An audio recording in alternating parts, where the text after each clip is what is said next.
So we will go ahead and get started. An official hello, everyone. My name is Danielle Ruger-Morawski. I am the Associate Director of Partnerships at Parker Dewey, and I'm very excited that I get the opportunity to connect with all of you today and let you know about these short-term paid professional projects known as micro-internships and how they can support you in your career journeys.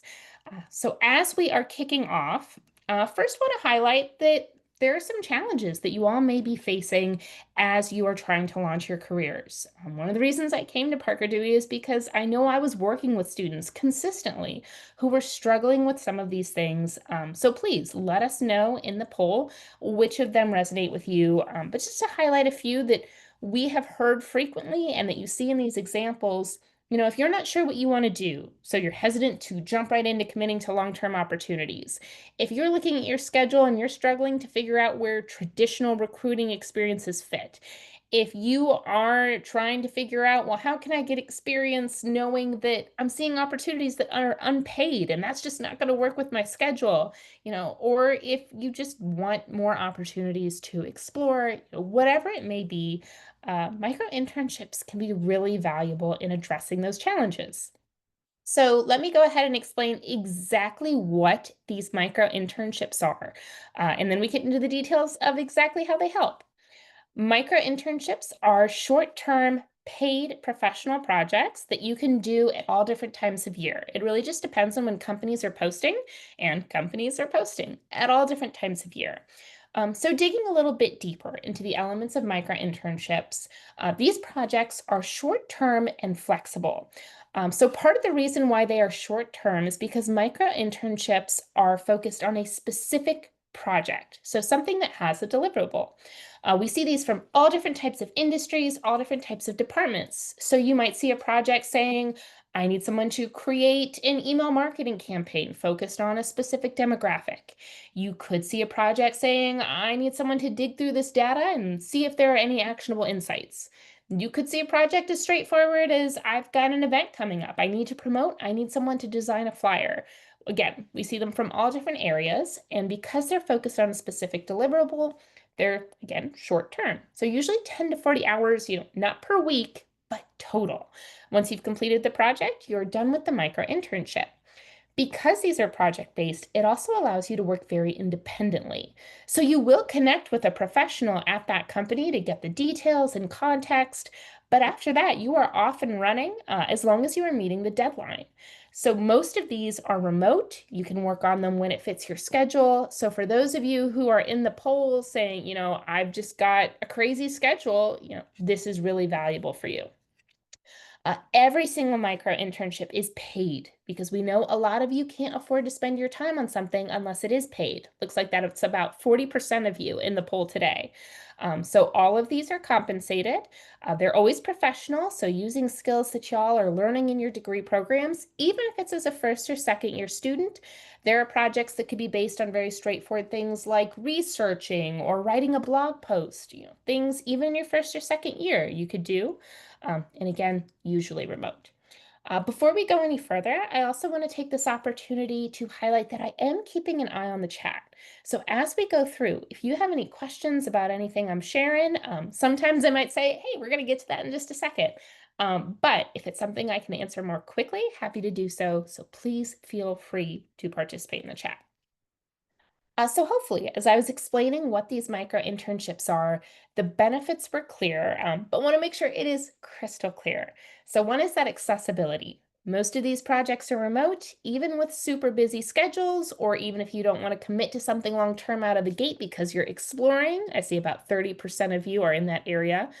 Or if you just don't have opportunities that are geographically near you and related to what you want to do, about 33% of you today, this is something that you could do. It's real experience. They're not simulations. You do get to add it to your resume and to your LinkedIn, but you will add it as an independent contractor of Parker Dewey. We are Parker Dewey. We are the micro internship people. We are the platform. That flexibility to work on it independently is key. You still will have that kickoff call with a professional, so you are meeting them, you're expanding your network. You're expanding your awareness of career options, and many companies are using these micro internships as a recruiting tool. So they're using this project to see who does a good job. Maybe that person will be a good fit for my traditional internship or my full time role. So while it's not guaranteed, there's that possibility of longer term engagements. And I know I already mentioned it, but I also know it's important. So I'm highlighting it again, pay. I do see the question in the chat. As an international student, when can I start applying for micro internships? We are going to cover that information next. So very well timed. Um, so who can complete micro internships? Micro interns are independent contractors of Parker Dewey, so you do need to be at least 18 years old.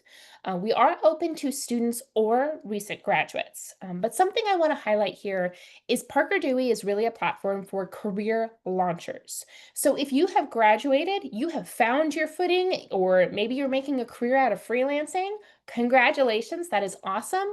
Parker Dewey is not necessarily going to be the most beneficial platform for you because this is for folks who are trying to figure out their next step. Like I said, a lot of employers are using it as a recruiting tool. So there is no cutoff for how recently you need to have graduated. As long as you're still trying to launch and figure out your next step, you are welcome to use it. International students, you do need to have appropriate work authorization. So to directly answer the question in the chat, when can I start applying for micro internships? Every school has their own process for making sure that you've got either CPT or pre-completion OPT, and they're going to be able to advise you best as to which option will work best for your situation. So the first step, if you are an international student, is to connect with International Student Services at your institution.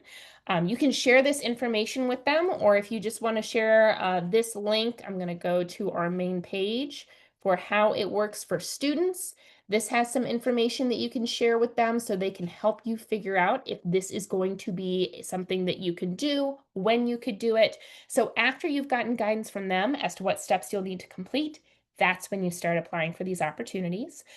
Again, Parker Dewey is the employer of record. So whether you're working with a Fortune 500 company or a local mom and pop shop, we are the ones that you will get your offer letter from on Parker Dewey letterhead. So be aware of that as well. And you'll get reminders once you get selected if you're an international student of additional steps you'll need to take. And then finally, if you are an undocumented student, this is also available to you. All you need is a valid ITIN number. And that is again because micro interns are independent contractors of Parker Dewey. I see we've got another question in the chat. Can you explain the ambassador program? Great question. I'm going to guess that this is a follow-up from the success story that we shared in our last student newsletter. So if you missed it, let me go ahead and bring that up right here. In our last student newsletter, we shared a story about Lexi.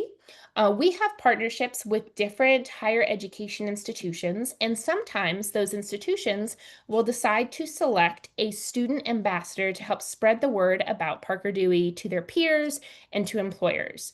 So that is what Lexi did. Let me move my screen here a little bit so you can get the full view.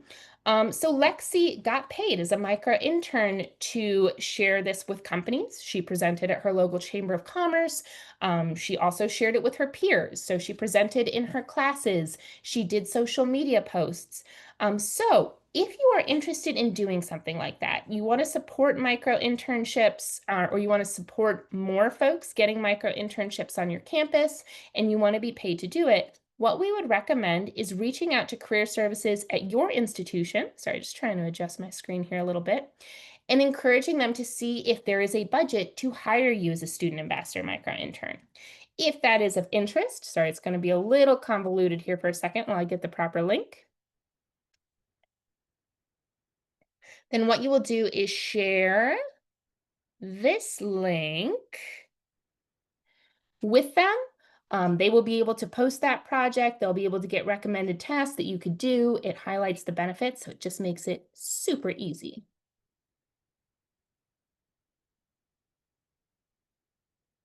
I see the question about a specific institution. Unfortunately, I don't have the list of schools that have taken advantage of this yet in front of me.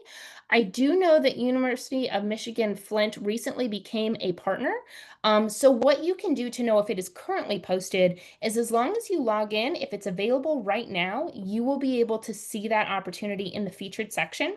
We're going to hop into the platform here in just a minute, so I'll show you where to look. We can even look as from your institution, and I'll make sure that those folks know that there is interest. Oh, I see another great question. I am an MBA student. Is a micro internship right for me? Micro internships can be done by folks at all levels of their education. So we really do have everyone from first and second year students. Actually, this doesn't happen often, but somebody once found out about micro internships in their orientation. And since they were already affiliated with their institution, they applied and got selected before they even officially started.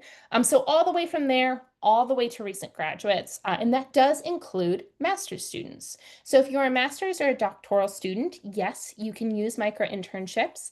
Many of the projects could be done by either undergraduate students or master's students. If you are a master's student, though, you probably have a more specialized focus on what you're getting your degree in.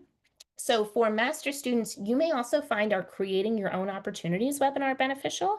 I'm going to highlight that link a little bit later, but basically what we do is coach you on how you can share this with a specific company of interest and encourage them to engage you in a project that's going to be a really good direct fit for your skills.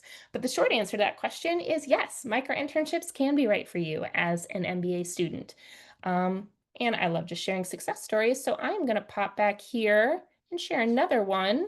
I am looking for an example from, I think her name was Ashley. Oh, here's an example of how a master's student really found this valuable, just in case that's helpful. All right, loving the questions, keep them going. As they come, I will just continue going through and covering the high level details.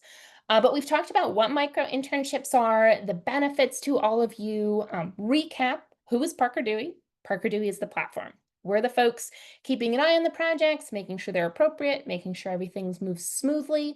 And if you have questions along the way, if you get into a project and you're like, oh, I thought I knew how to do this, but in reality, I don't know that I do, or life has changed. I no longer have the time to complete this project, or I'm really struggling with communicating with my supervisor. I just don't know how to help them understand what I'm trying to say. Whatever it is, if you run into trouble with your project, we're folks that are here to help you to make it go smoothly. We are also the folks who pay you. So when you get paid for your micro internship, that payment will come from Parker Dewey. So when you connect with the professional at the company, don't ask them questions about the pay timeline. They're not going to know the answers. Direct those questions to Parker Dewey.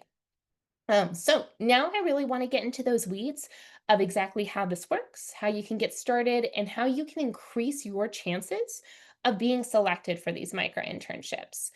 So I'm going to close some open tabs here, and I am going to come back to this link. If you do not already have a Parker Dewey account, I would recommend at this time going to this page and hitting create an account so you can kind of follow along with us as we go over some of our best practices.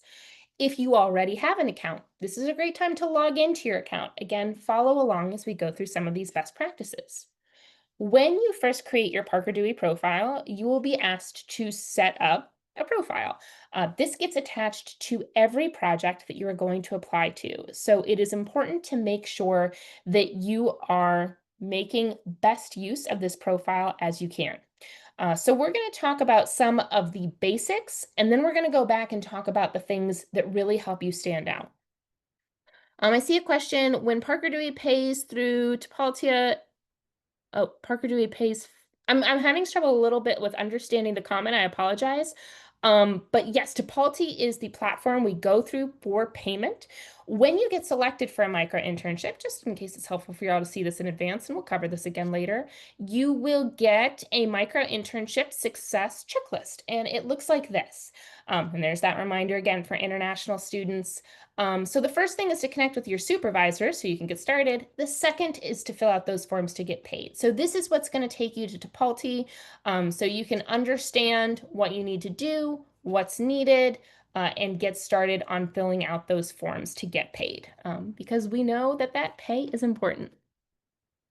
I see another question. Oh, you're saying the payment is fast. We do process payment once a month, just to be clear. So if you finish your project at the end of the month, yeah, your pay is going to get there real quick. Since we process at the end of the month, it's usually going to get in your bank account. It depends a little bit on the speed of your bank. The first of the month, maybe the second of the month. So that'll be really quick. If you complete your project on the second of the month, it does need to wait until the next pay cycle. So that'll be a little bit more of a delay. So don't think we've stiffed you. We have not. Pay just gets processed once a month. Um, I see a question about international students in CPT. If you have questions about CPT and what's possible and what you are allowed to do, we never want to overstep the institution's rules since they are final say. So all questions specifically about CPT and those types of options, you'll want to make sure you ask International Student Services. Going back to creating your account, there's my tab. Okay, so the things that you'll be asked to do at the start that are required, you'll put in the basics, your name, your email address, and then we're going to ask you for current address and permanent address. And I often get a lot of questions saying, I swear this lady thought that these were remote, so why are you all asking for location? And this comes back to that purpose of micro-internships as a recruiting tool for a lot of employers.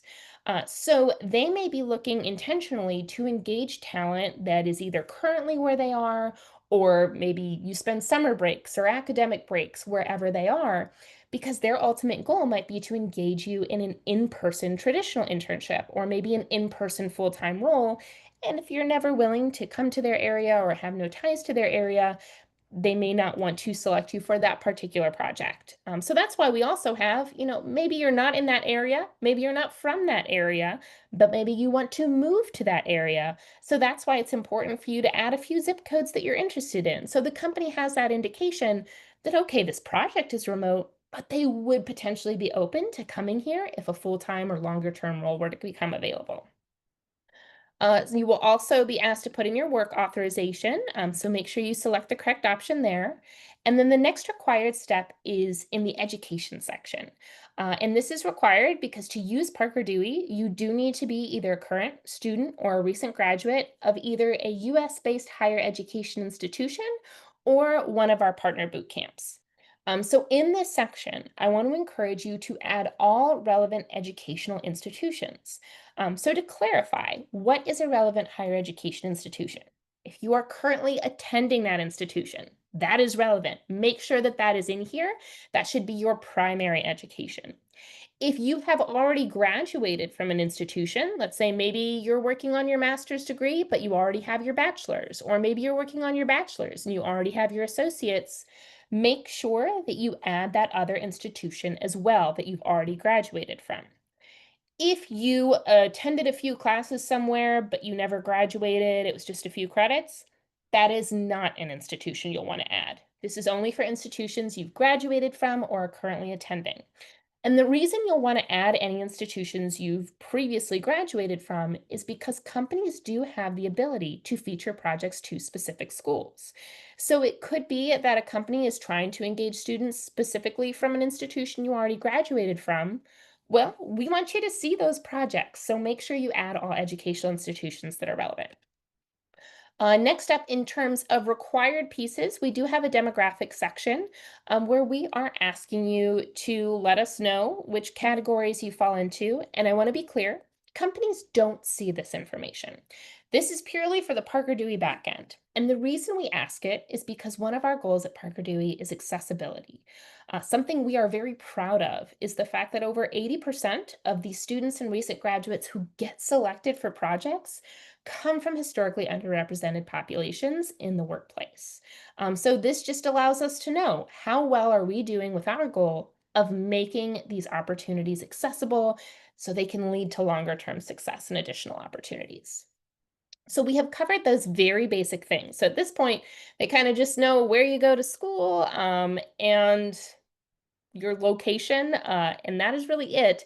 So now we're going to backtrack and we're going to talk about those things that you should take advantage of in your profile that aren't required, but can really make the difference in getting selected. So one of the first things we're going to talk about here is a personal statement. So I'm going to go ahead and bring up a resource for y'all.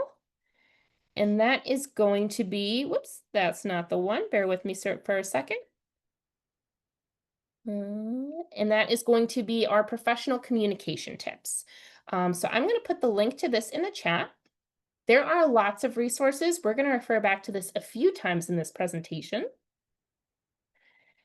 But specifically right now, I want to look at this section called Preparing to Apply, because it has some resources for you if you're struggling to figure out what do I put in that personal statement section. Now, sometimes I get some questions from folks who have used the term or heard the term personal statement in terms of an application process. So first off, I want to make it clear, this is very different. A personal statement when you're applying for something is more of an essay.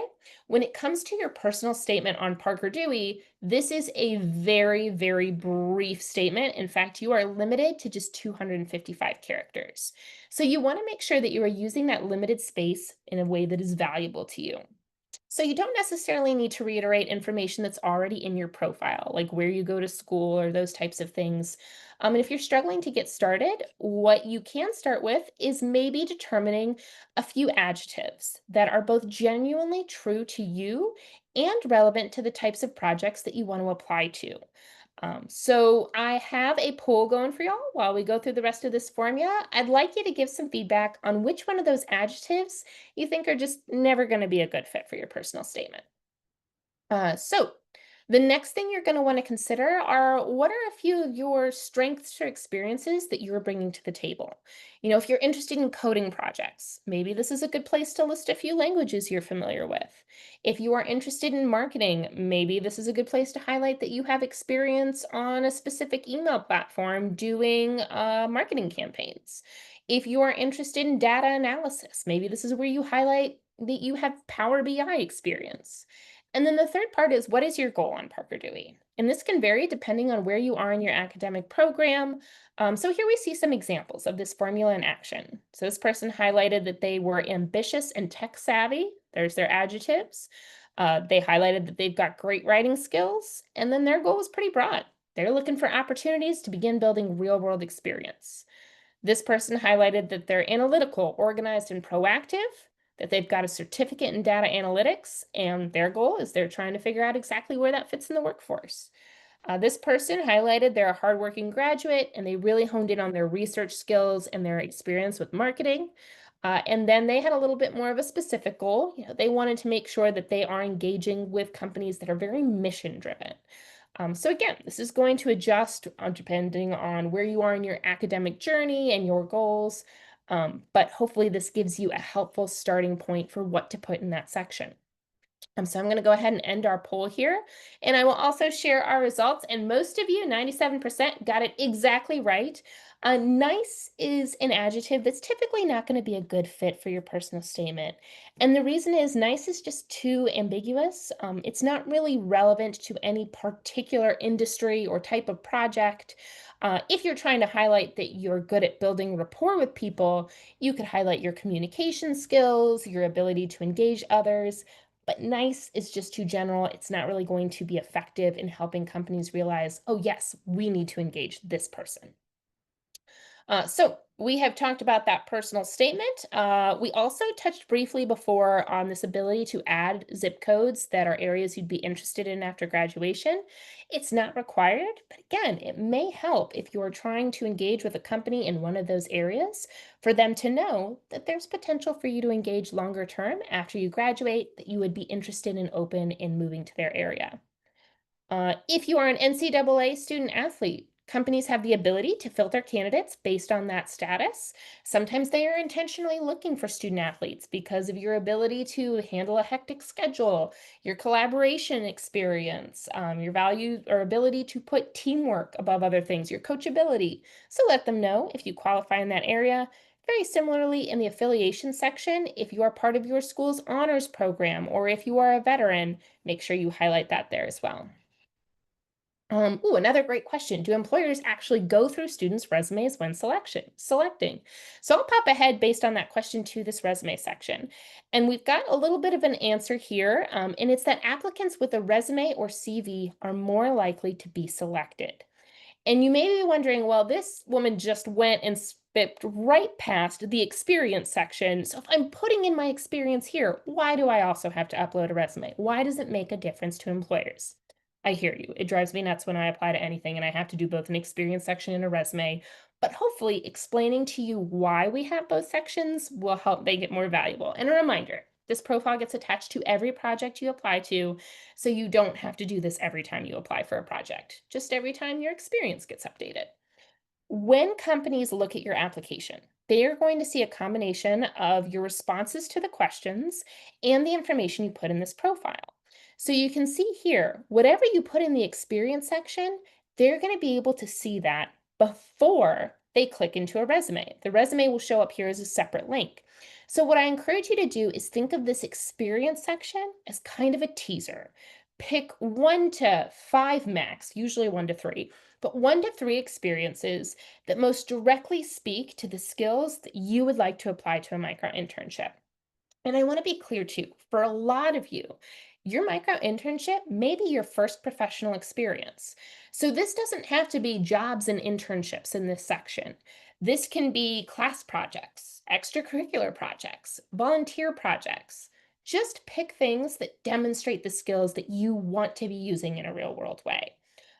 And then as far as the preference for resumes go, they'll probably take a quick glance at it, but really it's very much about have you taken that professional step? Now, to be clear, you don't want to just upload something without proofreading it and making sure it looks good, but they typically aren't as concerned with is there a lot of experience on the resume? It's more, is it formatted well? Have you done a good job of demonstrating your skills and your abilities professionally? So great question. Um, I think I might have missed the context of nice guys finish last, but feel free to follow up or clue me in the chat. I apologize. I see the common question, is this going to be recorded? Yes, this is going to be sent out to everyone who registered afterwards. You'll also get the slides too. I see the question, how soon can one be recruited? We are going to cover that timeline once we get over to the dashboard. If you're talking about recruited for a specific project, so fast. Most of these get filled within a week or less of being posted.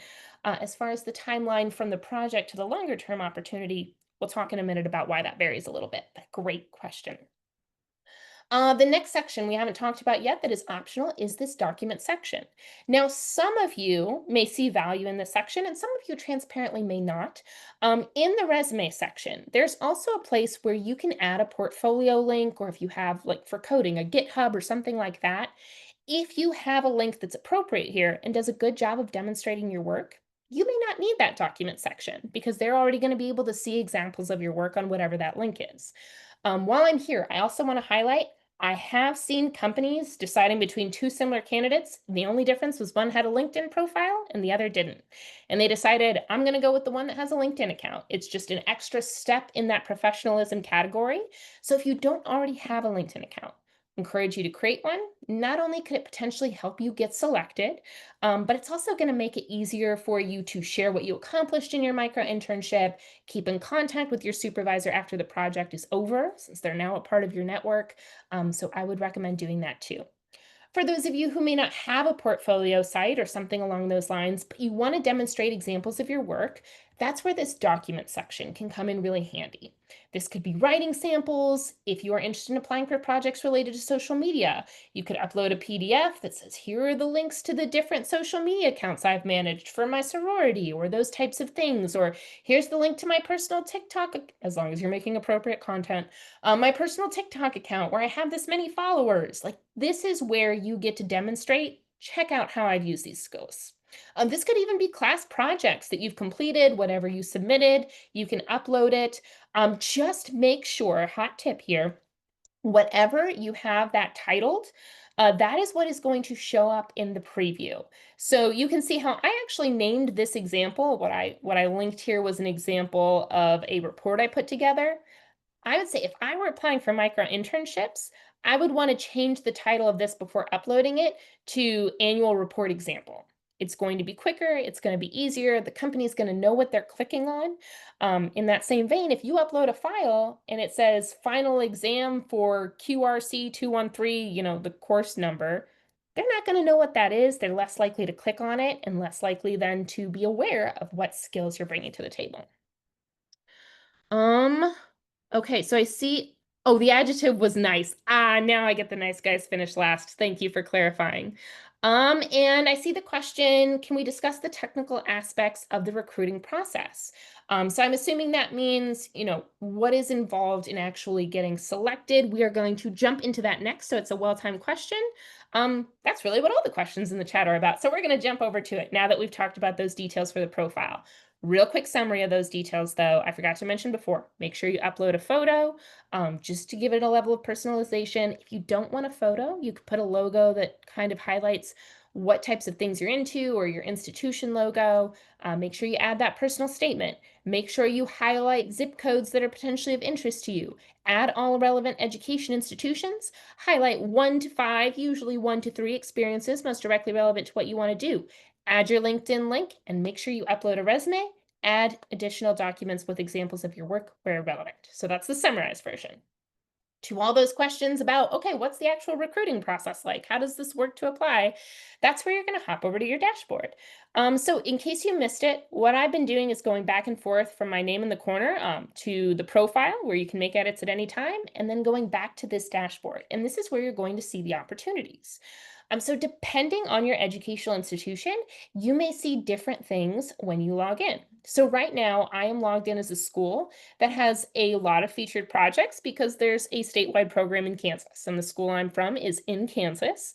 So anything that you see under this featured project section, give it a little bit of extra attention. It means that it is available to you, but it's not available to everyone on the platform. Some of you, when you log in, may be starting with all open micro-internships. So these are projects that are available to everyone, but as long as you are completing your profile and that you are submitting quality applications, you have good chances of getting selected for these. But there are a few things to keep in mind in terms of what impacts your likelihood of selection. One is how many projects you are applying to.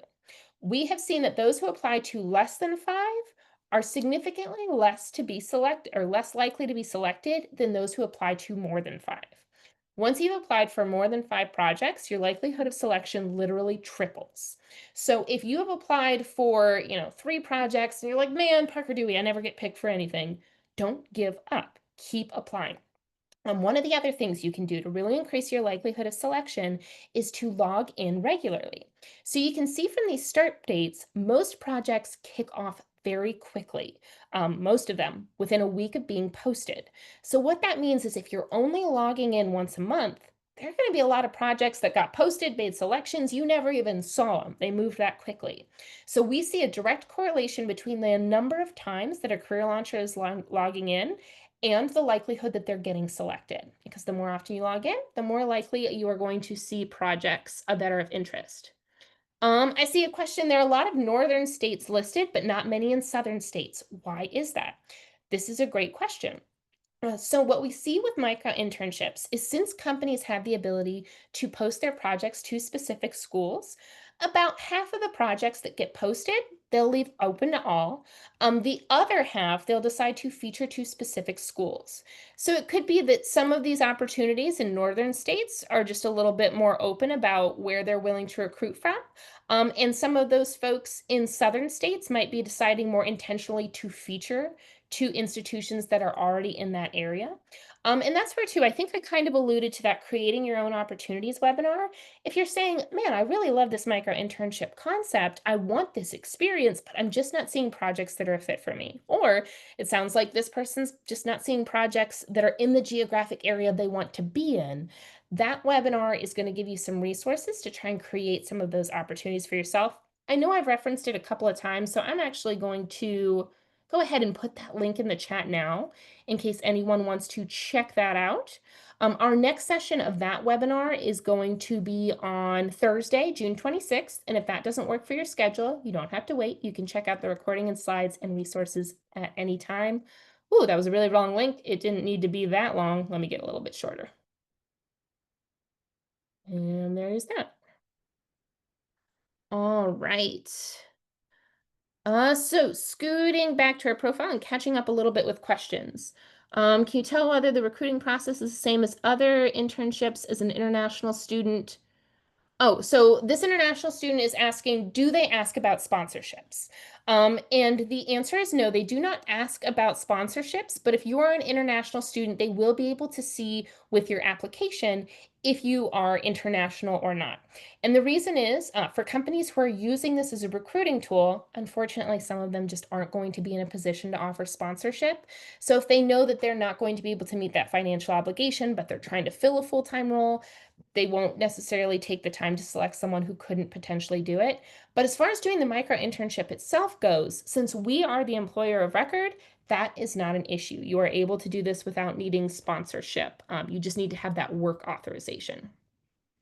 I see some folks are connecting in LinkedIn. I love to see that. I see a question, can I specifically apply for unpaid or paid micro internships?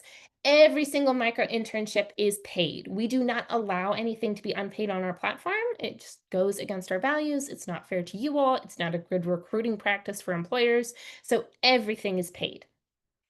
So let's get into the actual application process. If you decide that you were interested in a particular project, so let's say you're like, I've got some 3D printing skills, I've got access to a 3D printer, let me see what's going on here. When you hit the dropdown, you're going to see when this project is anticipating to start. You can also see that up here before you even go in. You can see when they'd like the project to be done and the estimated number of hours. And it's estimated because with micro internships, you don't have to track your time. You are paid based on completion of the project. But we ask companies to give a ballpark because we want to make sure, we use that to make sure the compensation is appropriate. And, if they kind of try to change the scope of things after the fact, we can go back and be like, no, 25 hours is about where this is supposed to be. It could be a little shorter, it could be a little longer, but it should be in that ballpark. And that's how we help make sure that the compensation is effective for you all. Again, every once in a while, there's a project that just by its nature needs to be on site. So that's why it's an option, but most of them are remote. And this is what you will earn if you are selected for and complete the micro internship. So you can see the details about the project. If you decide you're interested, you can hit apply. Um, and then I'm seeing some questions, again from international students. Anything specific to can I do this as an international student? The first step is going to be going to International Student Services. Because for some folks, for example, if you're doing micro internships through CPT, some schools have really strict requirements about when you need to have registered for that credit and whether you could combine different experiences to get that credit. And if there are accompanying courses you need to take to get that credit. And those are things that we at Parker Dewey unfortunately don't have all the details on for every single institution. So if you're asking questions about, well, wait, how exactly does this work with CPT or OPT? Take this information and connect with International Student Support Services at your institution. I see the question, when will more opportunities be posted? Are they posted as soon as they're available or are they posted at a certain time? This is also a great question. Companies are posting these at all times of year. So depending on the various industries, there are some times where specific industries may be posting a little bit more than others. We recommend logging in regularly to keep an eye on things. Something else we recommend doing, if there's a project, like sometimes we'll have a company who will post a bunch of projects as once. Or something else to keep in mind is these projects are not all hiring just one micro intern. Some of these projects might say, okay, I'm going to post this project, but I'm going to hire 5 micro interns. And then whoever does the best job, they're the one I'm going to extend an internship offer to. So even though you're only seeing so many projects, you don't always know how many micro interns they're hiring for. So the key is to log in regularly. Keep an eye out on our student newsletter. If there are things in bulk, we're going to highlight it there. And then keep an eye out on our Career Launcher LinkedIn page. I'll go ahead and put that in the chat right now. Sometimes if there are like big projects that are doing a whole lot of hiring, we will highlight it on this page. So this is something we recommend following so you can get those updates on LinkedIn too. Okay. Is it feasible or advisable to accept 2 micro internships if the time commitment is feasible? Heck yes, go for it. As many as you can handle and do well, you are welcome to do. We have had some folks who have done over 20 micro-internships, some of them concurrently. Just make sure you're not neglecting your academics or other commitments, and you are good to go. Now, that stated, if you apply for multiple projects, you get selected for one, and then you get selected for another, and you're like, oh, shoot, I don't have the bandwidth. Once you get selected, you could always go into your applied select section and you can withdraw an application. If you forget to do that and you get selected for more than you can handle, it's okay. Reach out to us at Parker Dewey, explain the situation. We will let the employer know, no harm, no foul, and we'll make it work. We are going to talk about the interview process, but there really isn't one. So when you apply, you will respond to the questions. The first question is always going to be, why do you think we should select you for this opportunity? And as you can see in this example, sometimes that's the only question. It's always built in because for employers, this is a really efficient and effective ways for them to figure out who would be a good fit for this opportunity. But it is important that you answer this well. So we are going to go back to our professional communication tips, and we're going to talk about some resources for making sure you are answering this well. I also have another poll for you here where I just want you to consider, if you were the employer, who would you choose? And while you do that, I'm going to talk a little bit about resources for when you are applying. So it's important when you're applying to not only give a reason why they would select you, but if at all possible, to also use something called the STAR method. So the STAR method stands for describing a little situation, a task, an action, and a result. So here we have an example. So this is someone who's applying for a social media project. Again, that first question is always going to be, why should we pick you for this? And let's imagine this first response. The person says, well, you should pick me because I have experience making attention-grabbing social media posts. It's a social media project. That's not a bad reason to pick someone, but you got to imagine, put yourself in the shoes of the employers who are making the decision. So let's say I'm the company that posted this. I'm having a conversation with my colleague and I'm going, colleague B, I need to pick someone for this project. Who do you think I should pick? Oh, what about the one who said they have experience with attention-grabbing social media posts? Colleague A. That's literally all of them, colleague B. It's a social media project. I don't know which one you're talking about. And scene. But let's imagine that candidate B used that STAR method. So they gave the reason, you should select me because I have experience creating attention-grabbing social media posts. So that's their reason. But then they gave a situation. As the social media chair for my sorority, then they gave a task. I was in charge of the social media campaign for this fundraiser. They described an action. They did all these posts. Then they shared the results. One of these videos got record engagement. They contributed to increased attendance. So in just 4 sentences, this doesn't have to be a book. This could be very short. 2 to 4 sentences are typically effective. They have described a little situation, a task, an action, and a result that tells a little story. And let's imagine this person also uploaded to their document section. Here are the links for the social media accounts I've managed. So these folks who are making the decisions, they actually got to see that video. Let's replay that conversation between two colleagues. So colleague A, hey, colleague B, I need to pick someone for this micro-internship. Do you have any thoughts? Oh, what about the person that did that really cool video for their Night in Pink fundraiser, for their sorority? I liked them too, and I know exactly who you're talking about. Let's pick them. End scene.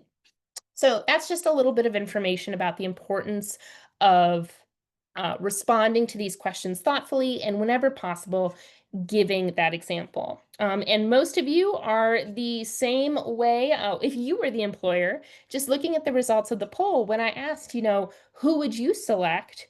There's the person here, really, all these responses are saying the same thing. And the same answer is no. But the person who says, well, I haven't done this before, but I do have some transferable skills, and let me tell you a little 4 sentence story about how I used these transferable skills. Employers are the same as y'all. They're significantly more likely to actually consider that candidate. So there are some other questions here. These are questions that the companies don't see the responses to. This is really just internal Parker Dewey information gathering. And then you submit your application. So for the person who's been asking very patiently, what's the interview process like? A lot of times there is no interview process. You can see the status of your application in the Applied tab, so you can see if they're still considering your application or if they decided that you weren't a fit for that particular opportunity. So just to give you a little bit of a preview, we're skipping ahead here because we've talked about all these things. This is what the company sees. So they're going to see, again, that combination of the information in your profile with the way that you have answered those questions. And you can see up here in the top right, they do have the ability at this point, if they want to send you a follow-up message to ask a question, or maybe they'll request a brief Zoom interview.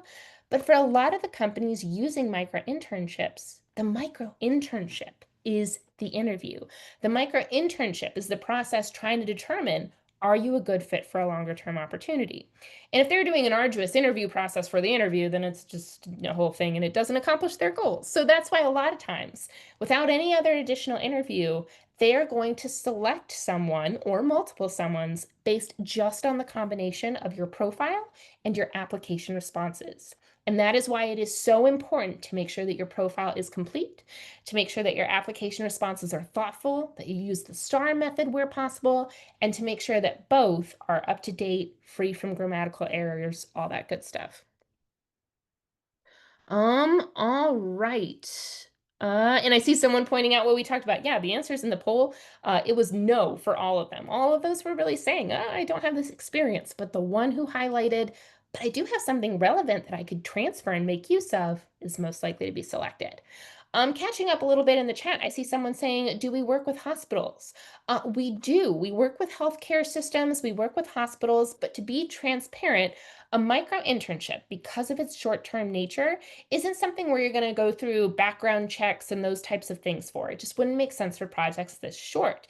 And to work directly with what we call vulnerable populations, so that includes patients, it includes students and kids, rightfully so, folks need to go through background checks. So you're not going to find a micro internship that is working directly with those vulnerable populations, but you will find projects that allow you to get insights into that industry and make connections. So, for example, you may not be working directly with a patient, but a hospital may say, hey, we're seeing an uptick in our area of folks who are struggling with this disease, and we don't have a lot of resources. We want to help families. We're looking for someone to create a brochure of resources to help families cope when a family member is struggling with this illness or this addiction. So that is giving you insights into healthcare trends in that area. It's getting you a connection in that hospital. It's giving you a chance to highlight your research and communication skills, but it doesn't involve you working directly with a patient, if that makes sense. All right. If your institution is telling you that you need records of working 20 hours a week to be able to do a micro internship based on the feedback from your institution, unfortunately, it doesn't seem like this would be a good fit for you.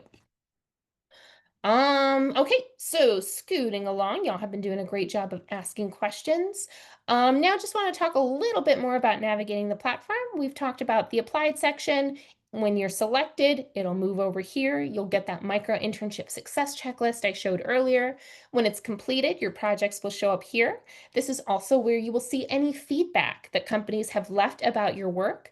And if a company has decided to message you based on your application, if they have a quick question, before the project has kicked off, it'll show up here. Now, a quick reminder, you could be working with a wide range of different companies, but the employer of record, again, is us, Parker Dewey. And while we are keeping an eye on these projects to make sure everything is on the up and up, we have a reminder here, just in case there's ever a bad actor.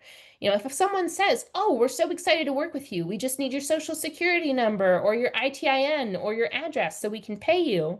You go, The only people who need that when it comes to micro internships are Parker Dewey. Let us know. We will handle them appropriately. Just reach out to support@parkerdewey.com. But just a reminder, nobody but us needs that information. All right. So we've talked about how to navigate. Once you get selected, again, you're going to get that checklist. Now, and when you're doing a micro internship, you are agreeing to something called a non-disclosure agreement. Folks might have heard of something called a non-compete agreement, and I want to make sure the difference between those two is very clear. This is not a non-compete agreement. That would make no sense. You could be doing multiple things simultaneously in the same industry. That's not an issue. But a non-disclosure agreement is just agreeing that if you are working on something with this company, and in the project process of working on this project, they share, oh, we're vamping out or ramping out this new update, or we've got this exciting new thing going on, but it's not released yet, or just anything that could potentially be confidential. You're agreeing, hey, I'm not going to spill the beans on that. You are also agreeing that when you put this on your resume and on your LinkedIn, unless they've explicitly given you permission, you're going to have as an independent contractor of Parker Dewey, and you'll describe the company as opposed to naming them. Now, most of the companies who use micro internships, they have no problem with you using their name, but you always want to make sure you ask first because, again, you agreed to that non disclosure agreement. They just may not want it publicly out there that they are looking into or doing whatever they had you working on. So that's why that non disclosure agreement exists. So, in that vein, if you're working on this project and you're thinking, man, I have a mentor that I think would really be able to give me some great ideas for how to tackle this, or I'd like to get some feedback from one of my professors, most of the time that will not be an issue. But because of that non disclosure agreement, you'll always want to make sure that you are asking the supervisor at the company first before sharing anything about the project you're working on in association with that company. Again, if you need any help, if you run into issues, ask your supervisor at the company if it's regarding the project and you just need context or resources. But if there's something where you're struggling with the communication with that supervisor, or if it's just you need something else, reach out to us. We've got your back. We want this to be a positive experience for everyone. And a reminder to, again, you get paid by Parker Dewey. So you'll be connecting with your supervisor, but when it comes to the pay, if you have questions, you want a reminder on the timeline, anything like that, reach out to us. We'll be able to answer those much more easily. We have already kind of alluded to this micro internship success checklist, but it's really just resources to help you be successful in your project. So even when you are first kicking off, we give you a template so you can reach out to your point of contact at the company quickly and confidently. I highlight the quickly because these companies typically are expecting it to move fast when they're posting micro internships. If you've been selected, there is an expectation that you will respond within 24 hours. Now, we know that you all have lives. You're busy. That's why micro internships are appealing. So if that day doesn't allow you to do a thoughtful response, just respond to the email, respond and reach out to the supervisor. Say, I am so excited about this opportunity. I am a little busy today. If you're at a sporting event for the team you're on, or if you are, back to back classes, let them know and say, I'm looking forward to responding in more detail tomorrow. Just manage those expectations, communicate. It really shows professionalism. As you're going through the project, we have resources. They may be having some check-in meetings if it's a complex project. If it's pretty straightforward, y'all might be handling it with email updates, but we give you templates so you can keep your supervisor up to date professionally. Let them know what you've done already, what you plan to do next. If you need anything from them for success, we're just really trying to give you all the structure you need to make this a positive experience. Very similarly, after you have completed the micro internship, you're going to get a micro internship success checklist for afterwards because we want this to be valuable not only in terms of the experience yourself or itself, but also in terms of what it can lead to. So we have a survey. You'll be able to see that in the platform where you can share your thoughts, let us know what impact this had on your career readiness, a reminder to check out any feedback your supervisor may have left. We've also got a guide to help you add this to your resume and your LinkedIn. So if you're thinking, wait, I know she said to put it as Parker Dewey, but I don't remember the title or exactly how to do that, or what were the rules for including the name of the company, it's all here. So you have that resource. If you are doing multiple micro internships, we also have an example of how you could share multiple. So please make sure you check that out too. We have a template for you to highlight your experience on LinkedIn. Let other employers know what you did. Celebrate what you accomplished. So it's great for you to put out there. And with that, folks, we're coming full circle. So you may recognize these faces from the beginning of the presentation when they were saying, I'm struggling to figure out what I want to do. I don't have time for a traditional internship, at least not if I don't know if I like this yet. Or all I'm seeing are unpaid opportunities and I can't afford to do that. Or I've gotten to senior year and realized I don't like my major. How can I get experience in something new before I graduate, or at least shortly thereafter? So you can read, I won't read the quotes to you, but you can read from these folks exactly what positive impact micro internships had for them and how it helped them address their issues. If you are inspired by seeing these types of things and you want to read more ways that students and recent graduates have used micro internships to address their unique challenges, I'm also putting a link in the chat where you can check out more student testimonials. And I see a follow-up question. How many micro internships are we able to take at the same time? As many as you have the ability to keep up with and do a good job on. So we've literally had some students who have done, I think one has done close to 50. We have some all-stars. But plenty of students do multiple. So if you're getting selected for multiple and you can handle multiple, do multiple. And I see someone in the chat saying, I got selected for a part-time job from one of these, from one internship. I'm assuming, thinking you maybe said meant micro internship, and saying you can find real work from these. Yeah, that is the goal. Again, companies are using this a lot of times as a recruiting tool because they know a lot of you, maybe you don't have the time or the transportation to go to the career fair or to jump right into an internship or to do those other things, but y'all are still amazing talent. So they want to find ways to reach you, and they know that these short-term paid professional projects are a way that they can do it and see, hey, would this be a good longer-term opportunity? I don't need to say it to you because you all are the students, but in our last student sentiment survey, 80% of you said, I can tell in the first week if an internship is going to be a good fit or if this was a swing and a miss. And internships are significant commitments. You only really get 4 years of 2 semesters in a summer. So if you were spending an entire semester or a summer on an internship that you realized in a week, oh, this isn't a fit, that's a waste of time for everybody. It's a waste of money on the company's part, so why not try each other out with these short-term projects first? It makes the longer-term experiences more valuable for everyone. You might realize a company you've never heard of is actually something you're really excited about, or you might realize, oh, this industry or place I thought I wanted to be isn't actually the fit I was hoping, but now I know that, and I can take that information and I can use my time to find something that is a better fit. Oh, the link to the page where we've got resources for adding to your resume. I sure can. This is right here, so it is in the chat.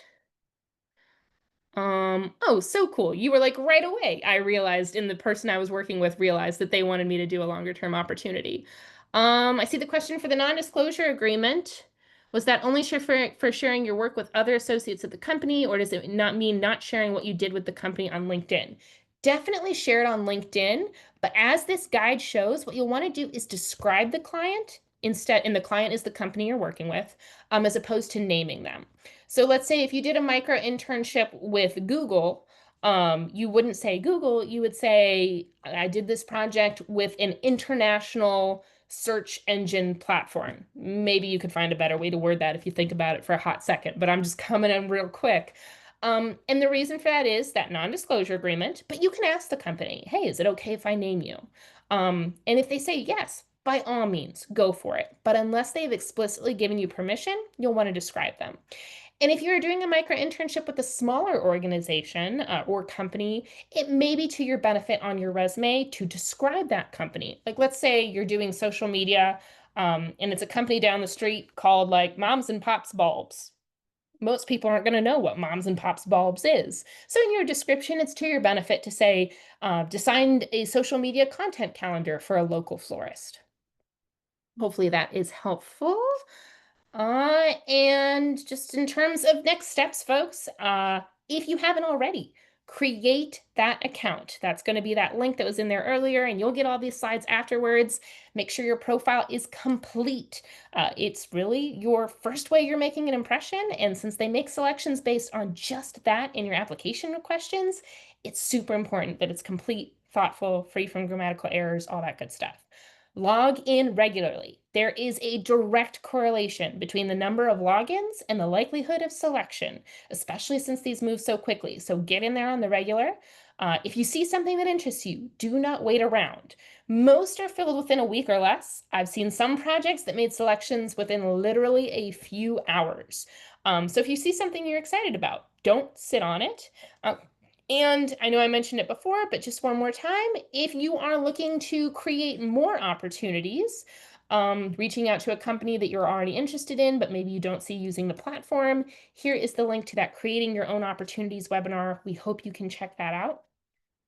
I will be answering any other questions that folks have. I know we're right up to the time, but if you have questions, put them in the chat.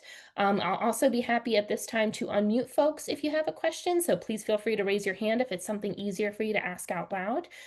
Before we dig into those questions though, and so I have a nice wrap up to the recording, thank you so much for your time. I hope that this was helpful, and I look forward to hopefully writing some success stories about you all in the very near future.